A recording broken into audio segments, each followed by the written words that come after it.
One of the things we've really also focused on is the work of our foundation and the work we're doing in the community. Grand Rapids is an incredibly generous place. And like business, when you're always trying to figure out how to do it better, we're trying to figure out how could charity work better?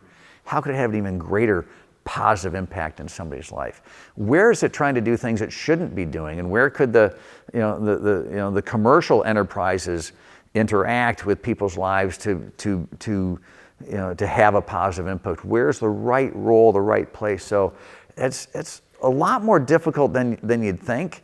And trying to fully understand that. So that's one of the other things that we could have another whole separate side conversation. I think there's a lot of opportunity in philanthropy to really not have, to change and be a disruptor in the way that philanthropy is kind of traditionally looked at sometimes as a gift or resources or a hand down, in a sense where it may be a temporary stopgap or a tiny boost, but it isn't really necessarily changing structural things or educational things or some other problem that are the same amount of investment given a different way gives people tremendous amount of agency to continue in a way that, you know what I mean? So in terms Completely. of that is... You're on a roll. I don't have, there are a lot of structural things in place that continually sort of churn out similar outcomes with challenges across humanity and in communities. No community is immune from that. And I appreciate that, your family and the families involved across the board have been thinking about how to be more impactful. You're tremendously generous, but it's one thing to just give and hope, or it's another thing to think deeply about, okay, what impact can be improved? Is there a better way to do that? And it's challenging because the problems will never end. I think government and some private partnerships that we've famous for in West Michigan can really move the needle in terms of how we're able to continually make a lasting change with philanthropic gifts.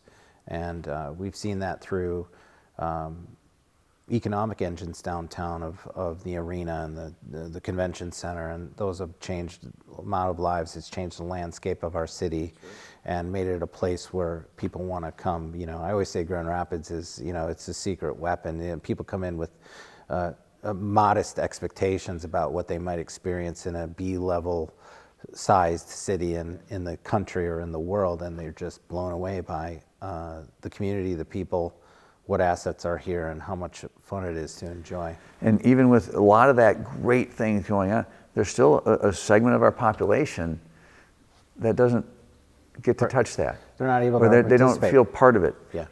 And so we have to think differently. And that's, you're talking Grand Rapids, we've also kind of done things around Kent County. So there's urban and rural areas of people who would look at that and say, I don't feel part of that. It could be 1,000,000 miles away. Even though it's right next door. And so how do we have an impact? Because we're not going to change someone's life, but how do we have an impact that helps them change their own life? But there's enough of an impact that helps them see a better future and helps them get to where they want to go. It's not, and the doors are opening. We have some very young, ambitious entrepreneurs that are, there aren't a lot of historically minority-owned businesses downtown that are forward-facing to the public retail or restaurant operations or other types of those, and we're starting to see that topple, and we have a lot of work to do in inclusion and more equitable experiences to set a wider table for people to do their thing. More opportunity. More opportunity. More opportunity for more people. Yeah. Well, we'll leave on that note. That's positive. We want more opportunity for more people. And again, thank you so much for your time and popping in here and spending an hour with me. And I think we made a pretty nice portrait before we sat down too. So well, with what you had to work with, I don't know how you did it. Yeah. I wasn't gonna say bless that, you, but you sort of. That Photoshop thing. I had a weak pretty hand, important. as they say. Anyway, thanks so much. Thanks, Brian. Thanks, really appreciate it.